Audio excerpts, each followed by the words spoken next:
Please join me in welcoming Maud Houssais, who you've heard a little bit about already, a research curator on the Bauhaus Imaginista project, who will be talking about her work with the influence of the Bauhaus in Morocco, where she first presented the first iteration of, I believe the first iteration of Bauhaus Imaginista's Learning From project alongside Kader Attia and Marianne van Osten around this time last year.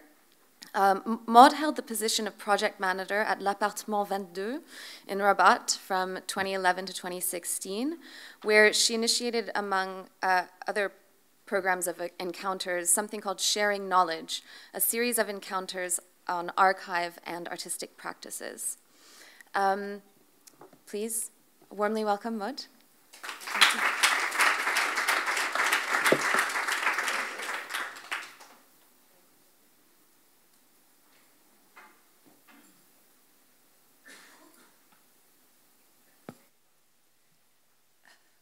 So thank you, Shaman, and thank you, Victoria. Is it working? Yeah. Okay. Thank you, Fatima and Jedel, for your great help. So starting from the 60s, new network of sociabilities between artists, painters, poets, filmmakers, writers, and intellectuals, historians, sociologists, anthropologists, ethnologists will emerge from Casablanca. Between 62 to 74, the School of Fine Arts of Casablanca will be one of these emergence and convergence points. The experience of the École de Casa, as a teaching and as a model, has received specific attention recently, locally and internationally, by placing the school in an artistic movement on a transnational cultural history. We have tried in the project Bauhaus Imaginista to stay close to the primary sources and to work with the holders of these materials, which are private individuals, most of them, to understand how the teaching of the School of Casa are first received by the student and locally, then considering the transnational reception of the Bauhaus in Morocco. I would just, yeah. One of the highlights of the school is a period from 65 to 69. In 4 years, several artistic and educational actions, which I propose to trace today, will form the touchstone of the reception of the school experience. Firstly, this is the only period where the Casablanca group is gathered together and taught together, which also allows to look at the complementarity of the teaching and the question of the establishment and construction of a school-specific teaching method. Among this group of Casablanca, the two workshops that we actually saw here, between Mohamed Sheba and Mohamed Melei, play an important role in the questioning of an academic system. Shaba is in charge of the graphic arts workshop and Melei of the painting workshop. Even so, he will also launch a photography workshop during few years, favoring the development of an autonomous practice and not only documentary photographic practice. Tony Mareni, sorry.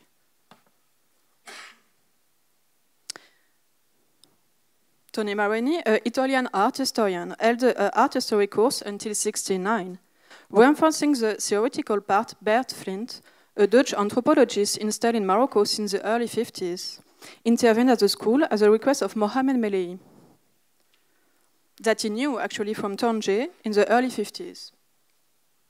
He creates a course dedicated to the teaching of a new corpus, the popular arts. Questioned as a collection of endangered and undocumented cultural production, the popular arts will serve as a catalyst for post-colonial discourse and the construction of a new cultural identity, to seek not in the primacy of a national unity, but in search of an exploded origin, and especially trans-Saharan origin. As such, Bert Flint has also done a lot of fieldwork, to which I will come back as a case study later. Farid Belkaya, director of the school, is not in charge of an actual workshop and acts as a facilitator in supporting the action of the school and the group, thanks to an important institutional network.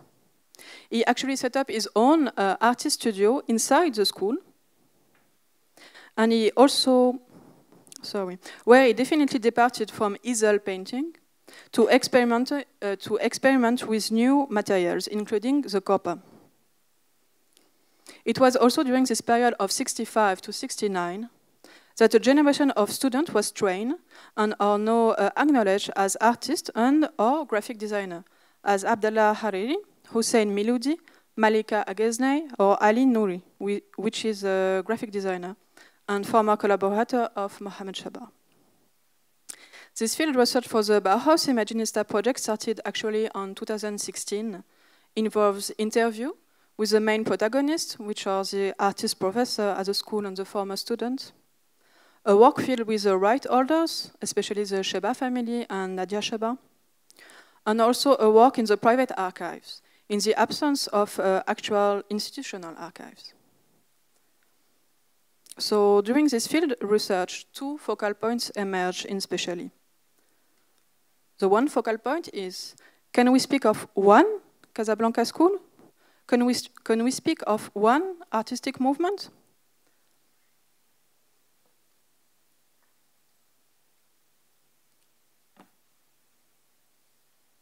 During this short period of time from 65 to 69, part of the teaching group were recruited actually before that Belkaya came, and they work in co-presence with the Casablanca group, sometimes with difficulties.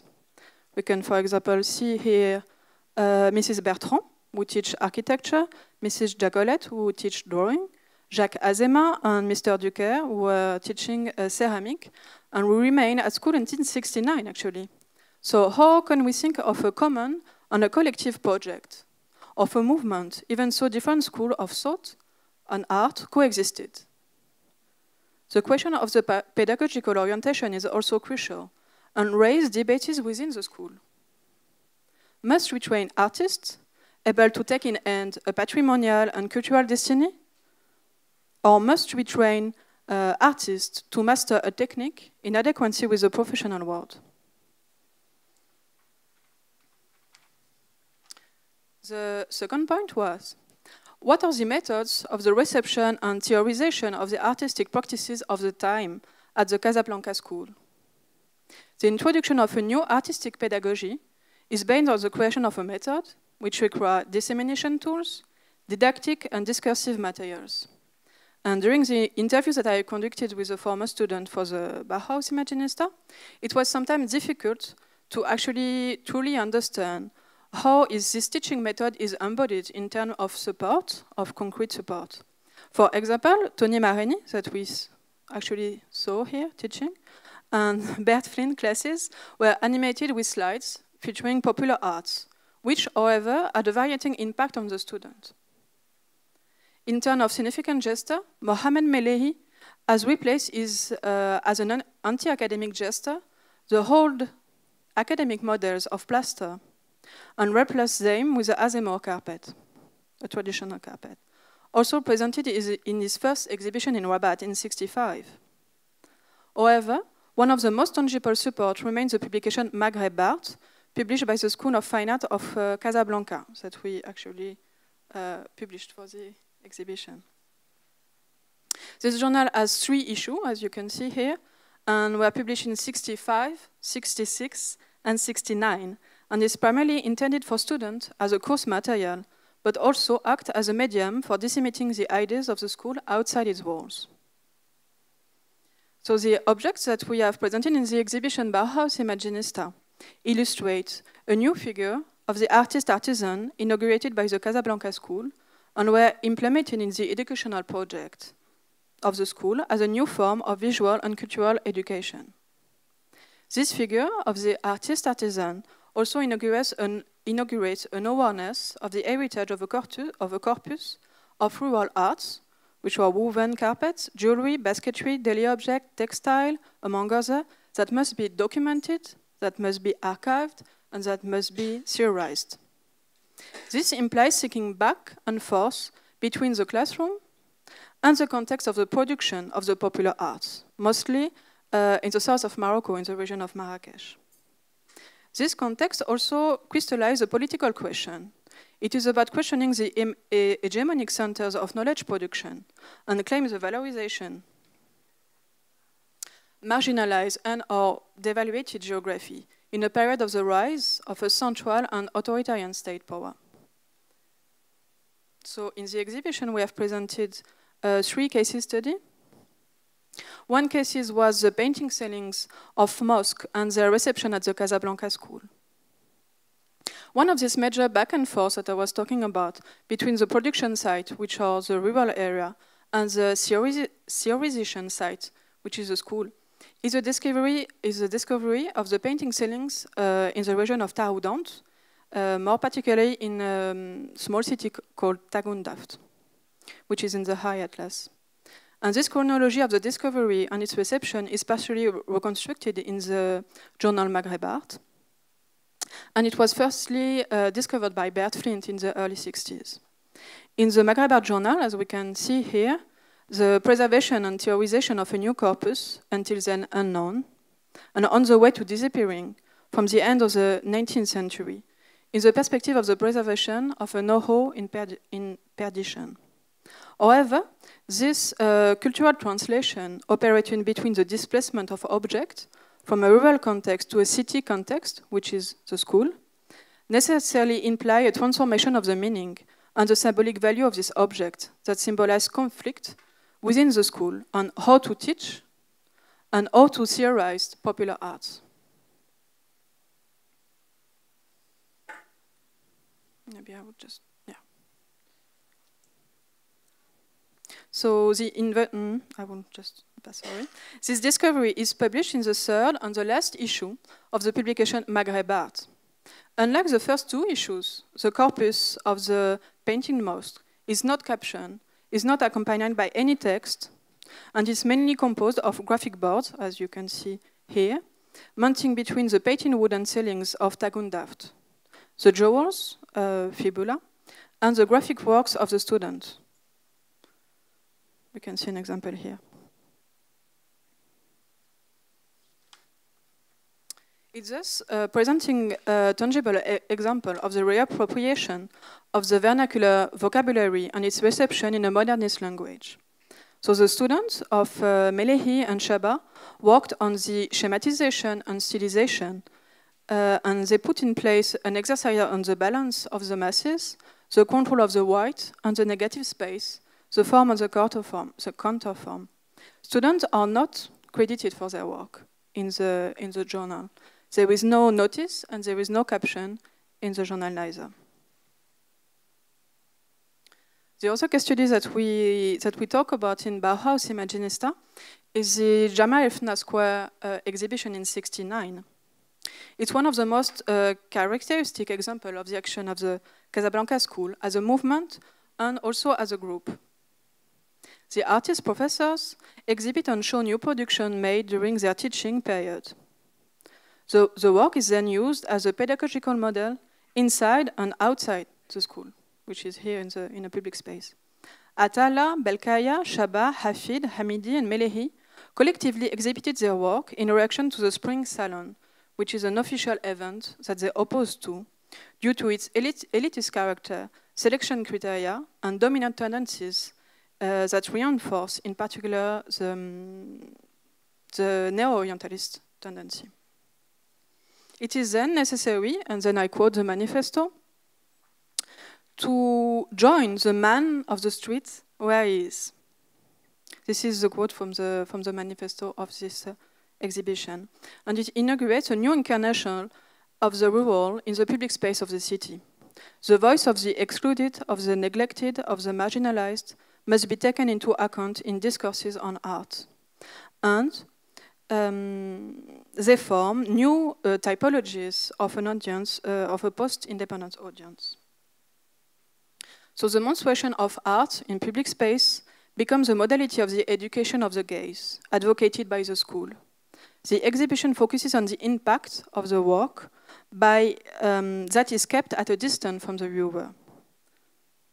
A modernist conception of the pictorial space is thus taken as a beneficial means of interior reflection and image teaching.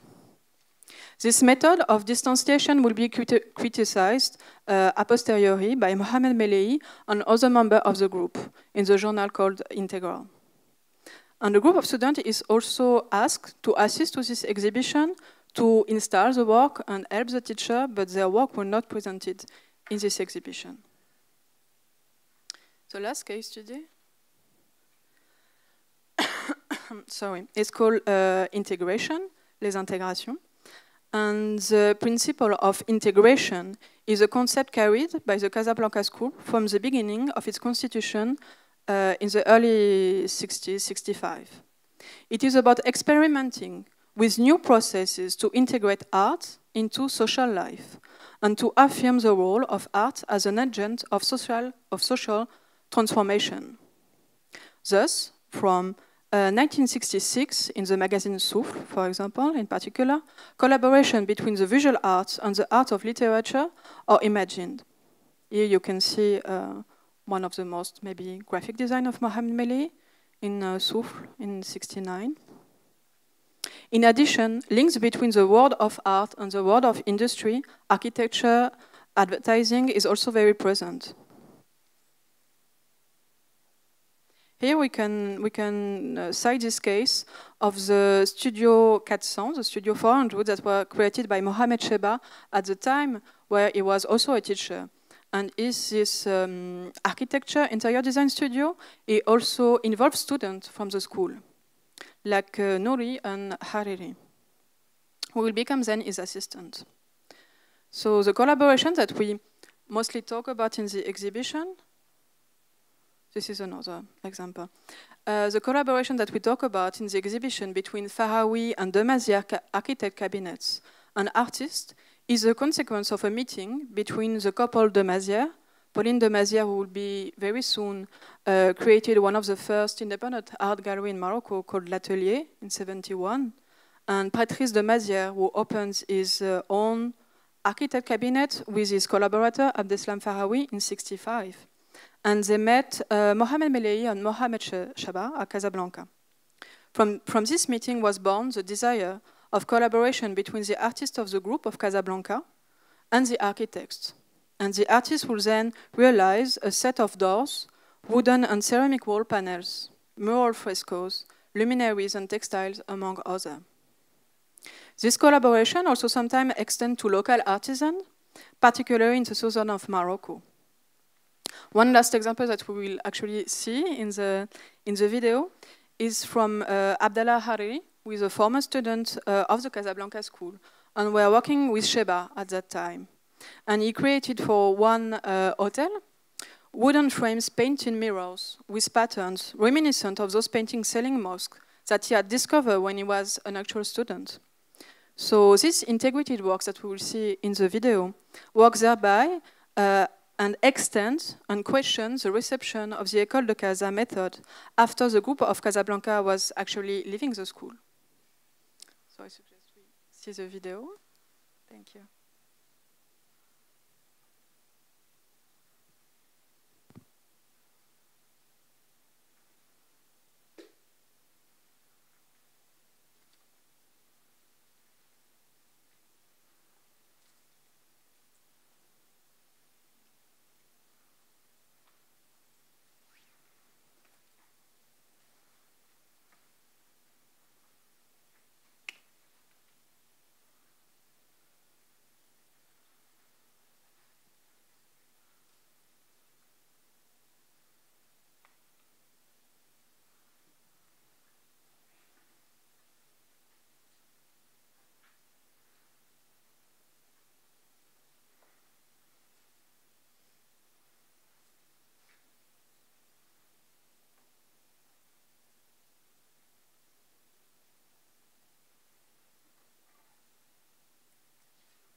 actually wonder if we should begin the discussion while these beautiful images kind of go in the background, and maybe we could even loop it. Sorry, allow me to adjust the educator pillows again. So, thank you. Thank you both for your presentations. It was very interesting to see similar questions addressed through these different perspectives. The big question I want to ask is the Bauhaus a factory? But I suppose backing up, I'd love to hear more about the funding and profit models of the schools as you describe them, both in Germany and at its origins and in Casablanca, because you both sort of touched on the actual production of goods, essentially, by the student body, and I'd love to hear a little bit more about that. And maybe Grant, you could begin. Sure. You know, what were the production and profit models, and how did the division of labor work in terms of the students and the faculty and so forth?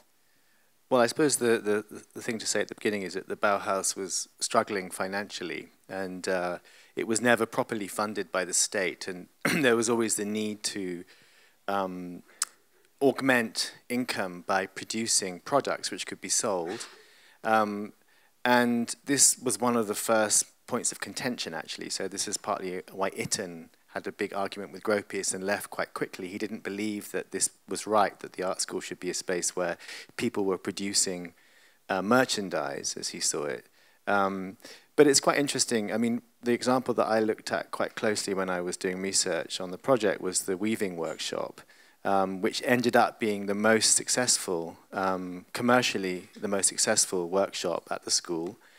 And what's interesting about that, and maybe I don't know if it answers your question about the factory, but what's really interesting about the weaving workshop is that there you had the coming together of very experimental ways of practice, which came, I guess, out of the preliminary course.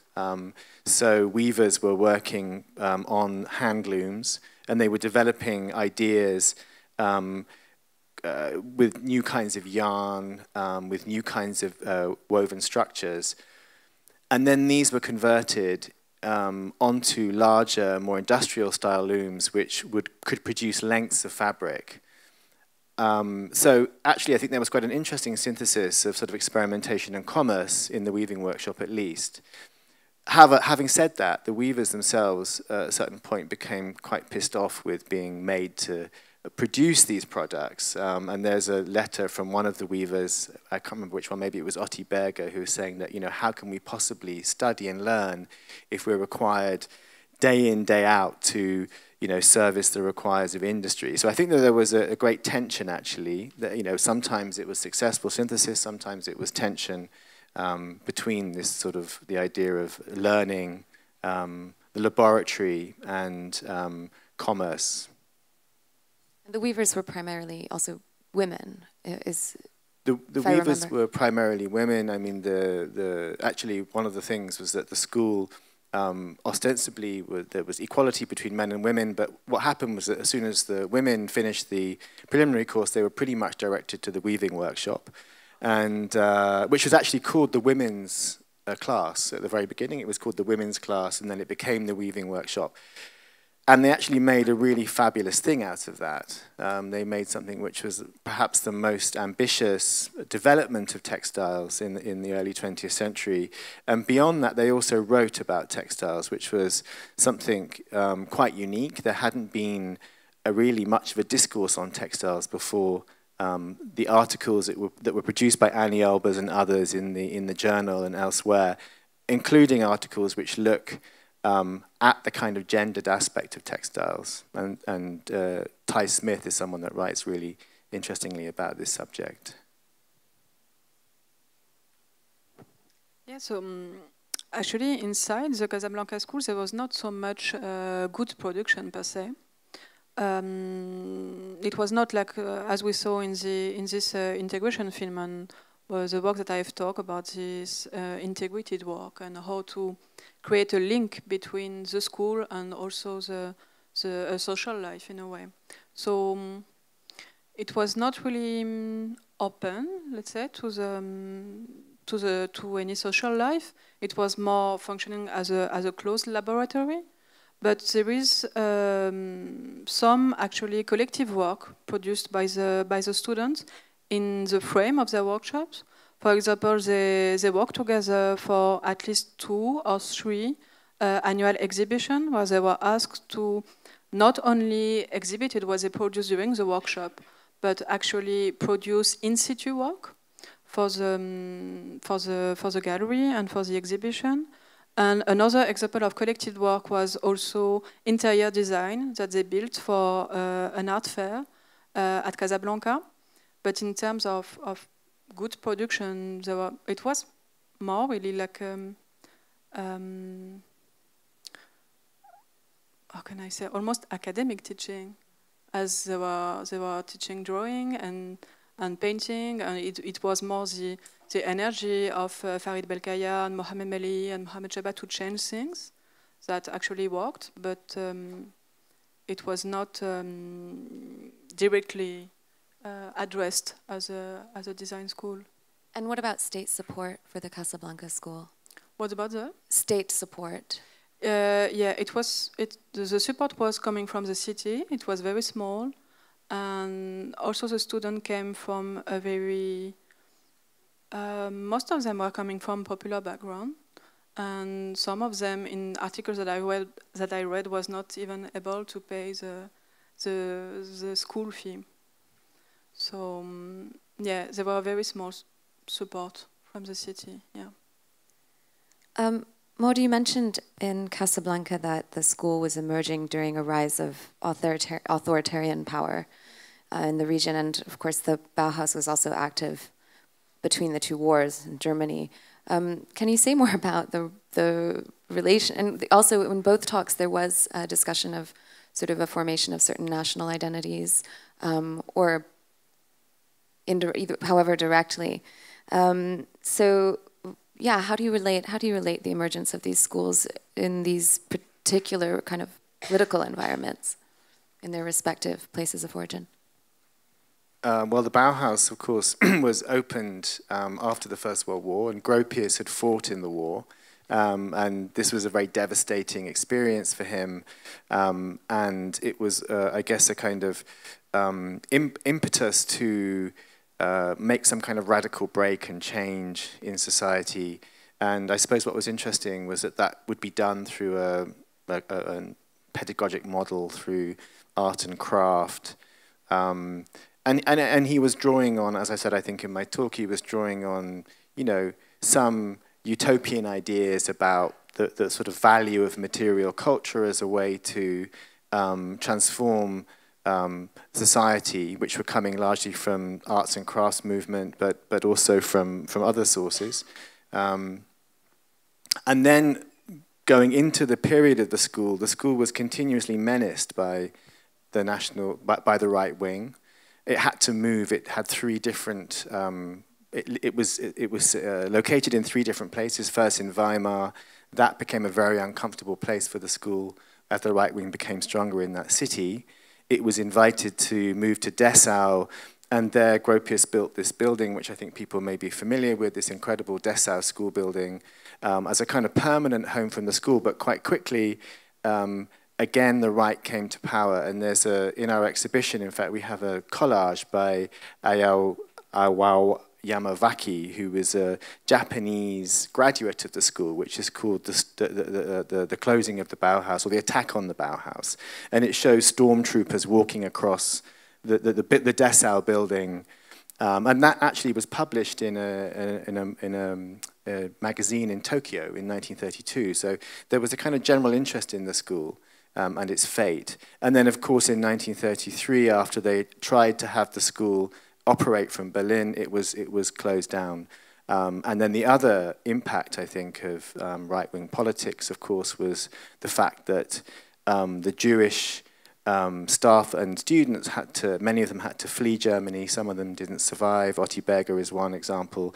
But there was a big diaspora that led, I think, to this huge kind of propagation of the school as a set of ideas and projects. Yes. I don't know, is it still working? I don't know, well, never mind. Yeah. Okay, it's okay, never mind. Yeah. I just wanted to show again the poster of Mohamed Melehi about Palestine, but that's okay. Very striking image, I think we all remember, actually. Yeah, true. Yeah, so from 66 to 69, the group of Casablanca were very involved in the Souffle magazine, the Souffle journal, who were openly political journal about decolonize the art and the culture. And there were also this quite also known now rupture in 69 between the group of Casablanca and Souffle, which are Mohamed Melehi, Tony Maheni, and also Farid Belkaya, even if he was not so much involved in Souffle, but they decided to leave actually the journal and Souffle, because it was giving less importance to the culture and it became too much political for them. So this is a bit also the break between the group Souffle and the Casablanca group. And obviously it was with a slight effort to bring it into the present day that I sort of asked about the political climates in the respective milieus in which the schools emerged. I'd love to open it to the audience if there are some questions for our speakers.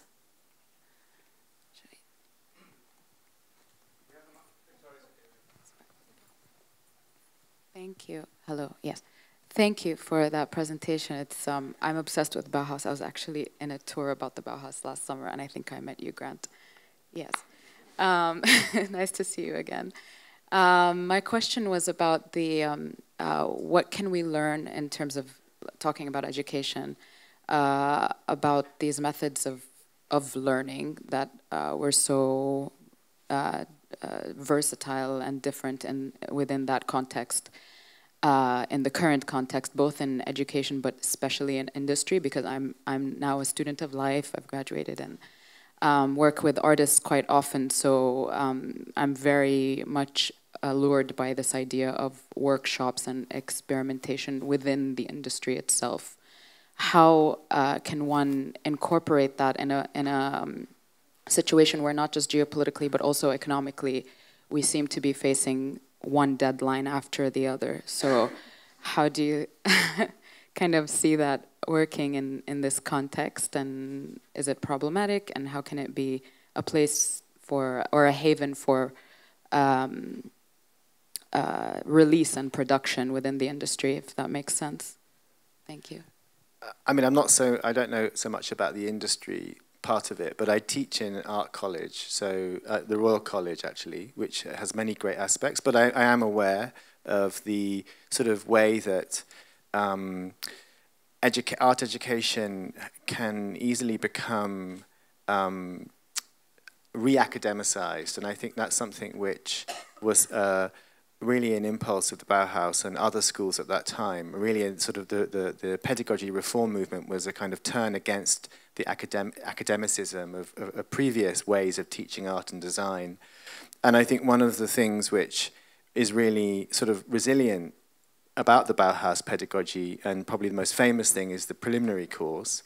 Like I said, it's this idea that you spend a year in a completely non-functional capacity. So all the things that were made on the preliminary course couldn't be used, couldn't be sold. It was really about trying to sensitize individuals and develop a different kind of intelligence around kind of a more experiential way of learning. And I think, for me, that's one thing which is a really valuable lesson of the Bauhaus and could be translated perhaps into a contemporary way of teaching, and I think it is in some respects. At least the idea of a one-year foundation is very sort of, continues. And then the other thing, and this is definitely not answering your question, but it strikes me that what was really important about the Bauhaus is that the school was, like many colleges today, very international, but it was also, and this goes back to a comment made at the beginning, it was also a school which incorporated people from many different classes. And there's a work in the show by Alice Kreischer, and the work begins with a broom. And the reason it begins with a broom is because the father of the artist of the Bauhaus student that Kreischer references in her work was a broom maker, so from a very humble background. So it was a place where people could come, and it had the sort of an ethic of both men, both women, people from different classes, an international school. And so I think that question of class is quite important, I think, in terms of also thinking today about, you know, how do students fund their education? For example, in the British context, it's extremely expensive. You know, who does that deter from pursuing art education? So there are sort of problematics which it also throws up, which are relevant today. I have a question about. Oh, my talk is okay.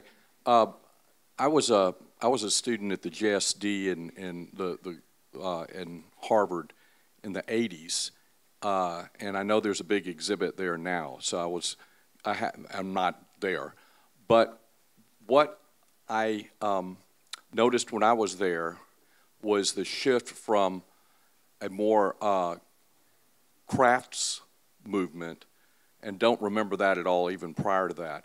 I was a fine arts major, sculpture, hand-making stuff, to a more polemical move. And I'm not sure that that's shifted. It seems like it's interesting what happened to the Bauhaus when it came to the States, or at least to, not so much to Black Mountain School, but to Harvard.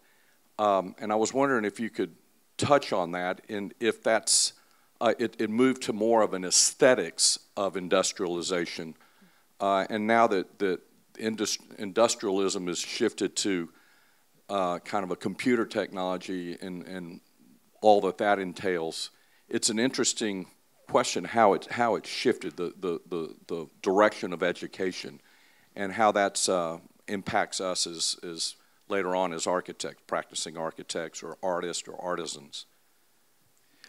Well, in the exhibition, as I said very briefly, we cover this sort of legacy, really, of Moholy-Nagy and Kepesh, who worked with him and set up this Center for Advanced Visual Studies at MIT. And the idea of that was to produce an encounter between art technology and science. And so that's, of course, as you say, it's kind of moving very much away from the craft notion. I mean, it has to be said that the sort of emphasis on craft was quite quickly overturned by Gropius, and it became the unity of art and technology, and so it took a kind of much more technological turn. But in the United States, as I mentioned briefly, there was another strand of it, which was to do with the crafts, and one of the two of the figures that we look at in the exhibition, one is Trude German-Prey, who is a Bauhaus Weaver. The other is Marguerite Wildenhain, who is a potter. And they sort of landed up in California, and they became very important in terms of, I think, a kind of revival of craft, which was very different from that sort of MIT trajectory. And they also came into an encounter with the way that craft was taken up by the counterculture, so not necessarily directly, but through their students and through the kind of wider culture of craft production. And one of the films that we show in the exhibition is called Macrame Park, and it's a really nice film which looks at how this technique of macrame was used to produce this kind of large countercultural statement by a woman called Alexandra Jacopetti, who was sort of within the orbit of Trude German-Prey, though she didn't directly study with her. And Jacopetti herself was part of a craft guild, you know, so this was a very sort of Bauhausian notion from the early Bauhaus. So I think that, you know, I think what I was trying to say is that, you know, because the teaching practice was so heterogeneous, I think that different elements of it were kind of taken and amplified and developed in different contexts, even in one country like the US. I'm afraid we don't have time for any more questions, but I'm sure you can corner people during the break. But just to tie everything back, it's quite interesting where you landed with the kind of post-war, certainly West Coast craft tradition, which I think is actually contemporaneous to what Maud was describing in Casablanca. Were they aware of each other? Yes? Actually, in '69, Mohamed Melehi was invited to Mexico for the Olympic Games to produce a monumental sculpture of, I don't know, maybe 5, 6 meters, huge. And they met Joseph Albers, and also Herbert Bayer was having, how do you say, like a beach house in Tanger, where they met Pauline de Mazière, Patrice de Mazière, Tony Marigny, and Mohamed Melei. So actually there was like this connection, yeah, definitely, in the 60s. Yeah. Cross-pollination despite the geographic divide. Well, thank you so much, Maud and Grant, for joining us today.